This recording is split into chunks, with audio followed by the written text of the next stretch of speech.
فرما گئے یہ ہادی لا نبی آبادی۔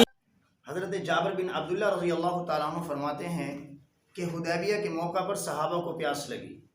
حضور نبی کریم صلی اللہ علیہ وسلم کے پاس جو ڈول میں پانی تھا اس سے آپ علیہ السلام نے وضو فرما لیا۔ یعنی آپ علیہ السلام کے پاس ایک چھوٹا سا ڈول تھا، اس میں جو پانی تھا اس سے جناب رسول اللہ صلی اللہ علیہ وسلم نے وضو فرما لیا۔ اب صحابہ دکھی چہرے سے لے کر آپ علیہ السلام کی خدمت میں حاضر ہوئے۔ آپ علیہ السلام نے درافت فرمایا، کیا بات ہے؟ تو صحابہ کرام رضی اللہ عنہ اجمعین نے عرض کی، یا رسول اللہ صلی اللہ علیہ وسلم، ہم پیاسے ہیں اور ہمارے پاس پینے اور وضو کے لیے پانی بھی نہیں ہے، اور پانی یہی ہے جو آپ علیہ السلام کے سامنے یہ ڈول میں موجود ہے۔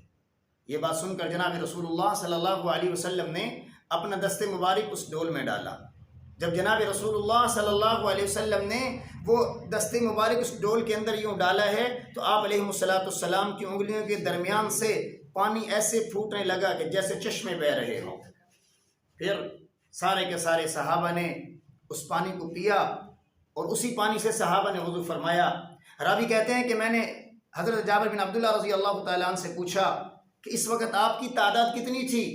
فرمایا ہماری تعداد 1500 تھی، یعنی 1500 تھی۔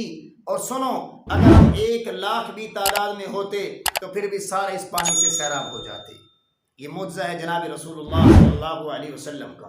اور قربان جائیں میرے پیر و مرشد حضرت شیر خدا علی المرتضیٰ رضی اللہ تعالیٰ اجمعین فرماتے ہیں کہ میں ایک مرتبہ جناب رسول اللہ صلی اللہ علیہ وسلم کے ساتھ تھا مکہ میں، ایک مرتبہ رسول اللہ صلی اللہ علیہ وسلم کے ساتھ تھا، اور میں اور رسول اللہ صلی اللہ علیہ وسلم ایک مکے کی ایک جانب کو باہر نکلے تو سامنے جو پہاڑ آتا اور جو درخت آتا وہ یوں کہا کرتا تھا، السلام علیکہ یا رسول اللہ۔ کیا کہتا تھا جی؟ السلام علیکہ یا رسول اللہ۔ یہ بھی معجزہ ہے جناب رسول اللہ صلی اللہ علیہ وسلم کا۔ ابو رافع یہودی ملعون جو رسول اللہ صلی اللہ علیہ وسلم کی گستاخیاں کیا کرتا تھا اور آپ صلی اللہ علیہ وسلم کو بار بار تنگ کیا کرتا تھا، پریشان کیا کرتا تھا، آپ علیہ السلام کو یہ پریشان کرنے والا بدبخت، پھر اس کا انجام کیا ہوا؟ حضرت عبداللہ ابن عتیق رضی اللہ تعالیٰ عنہ ایک صحابی ہیں، اس ملعون کو قتل کیا، اور قتل کرنے کے بعد جب سیڑھیوں سے نیچے اترے تو اندھیرے کی وجہ سے نظر نہ آیا کچھ، اور سیڑھیوں سے نیچے گرے اور پنڈلی کے پاس سے ٹانگ کی ہڈی ٹوٹ گئی۔ جب یہ سارا واقعہ عبداللہ ابن عتیق رضی اللہ تعالیٰ عنہ نے جناب رسول اللہ صلی اللہ علیہ وسلم کو سنایا، آپ علیہ السلام نے فرمایا، عبداللہ اپنی ٹانگ کو سیدھا کرو، یوں سیدھا کرو۔ عبداللہ ابن عتیق رضی اللہ تعالیٰ عنہ نے جب یہ ٹانگ کو سیدھا کیا تو حضرت عبداللہ فرماتے ہیں جناب رسول اللہ صلی اللہ علیہ وسلم نے اپنا دست مبارک ٹانگ پر یوں پھیرا، بس رسول اللہ صلی اللہ علیہ وسلم کا یوں دست مبارک پھیرنا تھا کہ میری ٹانگ کا ٹوٹنا تو درکنار، ایسے لگتا تھا جیسے کبھی اس کے اندر کچھ درد بھی نہیں ہوا ہے۔ قربان جائیں، یہ جناب رسول اللہ صلی اللہ علیہ وسلم کا معجزہ ہے۔ اللہ اکبر کبیرہ۔ میرے دوستو، اللہ کے نبی جناب رسول اللہ صلی اللہ علیہ وسلم کی یوں تو پوری کی پوری ذات ہی ہمارے لیے معجزہ ہے۔ ایسی کامل اور اکمل ذات ہے جس کے بارے میں اللہ جل جلالہ خود ارشاد فرما رہے ہیں کہ لقد کان لکم فی رسول اللہ اسوۃ حسنہ، کہ نبی علیہ السلام کی زندگی تمہارے لیے بہترین نمونہ ہے۔ اور یہ معجزات تو ہمارے ایمان کو اور مضبوط کرتے چلے جا رہے ہیں۔ ہمارا تو پہلے بھی ایمان ہے کہ نبی کے منہ سے جو نکلی وہ بات ہو کے رہی۔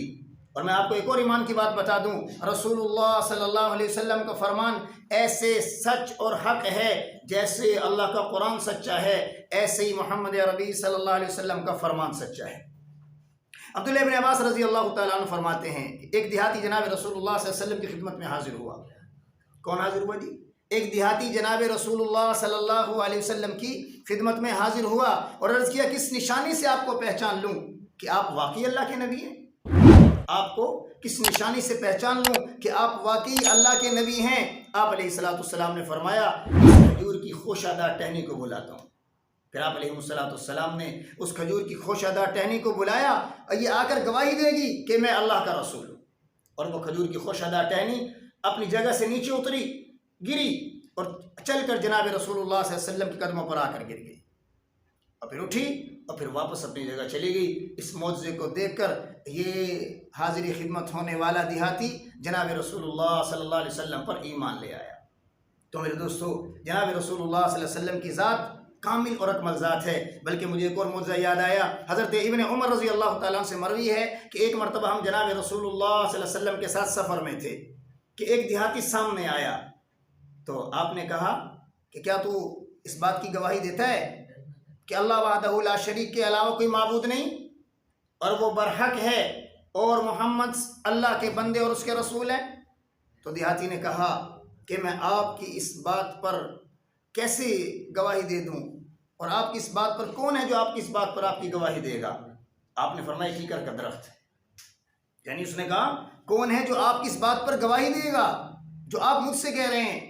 میں آسان ترجمہ کر دوں، یعنی یہ دیہاتی کہہ رہا ہے کہ کون ہے جو آپ کی اس بات پر گواہی دے گا کہ آپ اللہ کے رسول ہیں، اللہ کے بندے ہیں، اللہ وحدہ لا شریک ہے اور آپ اللہ کے بندے اور اس کے رسول ہیں؟ تو آپ نے فرمایا کیکر کا درخت۔ جانتے ہیں درخت کہاں تھا؟ وادی کے پرلے کنارے پر تھا۔ آپ علیہ السلام نے اس درخت کو بلایا اور وہ درخت اپنی جگہ سے رسول اللہ صلی اللہ علیہ وسلم کی خدمت میں آ کر کھڑا ہو گیا، اور وہ زمین کو چیرتا ہوا آیا اور آپ علیہ السلام کے سامنے خدمت میں آیا اور کھڑا ہو گیا۔ آپ نے اسے 3 مرتبہ گواہی طلب کی، یعنی جس طرح آپ نے گواہی طلب کی ایسے ہی یہ درخت گواہی دیتا رہا اور پھر جا کر دوبارہ اپنی جگہ پر واپس لوٹ گیا۔ اللہ سے دعا ہے اللہ جناب رسول اللہ صلی اللہ علیہ وسلم کی معجزات کو سن کر ہمارے ایمان کو مزید منور کر دے، ہمارے ایمان کے اندر اور تقویت لے آئے۔ اور میرے دوستوں میں آپ کو بتاتا چلا جاؤں، جس نے بھی کسی زمانے میں بھی، یعنی آج سے 1450 سال پہلے جس نے دل لگایا رسول اللہ صلی اللہ علیہ وسلم سے، اور آج بھی جو دل لگائے گا رسول اللہ صلی اللہ علیہ وسلم سے، اور قیامت تک جو رسول اللہ صلی اللہ علیہ وسلم کا ہو جائے گا اللہ اس کے ہو جائیں گے۔ اسی کو علامہ اقبال رحمہ اللہ نے کیا خوب فرمایا کہ کی محمد سے وفا تو نے ہم تیرے ہیں، یہ جہاں چیز ہے کیا لوح و قلم تیرے ہیں۔ وآخر دعوانا ان الحمد للہ رب العالمین۔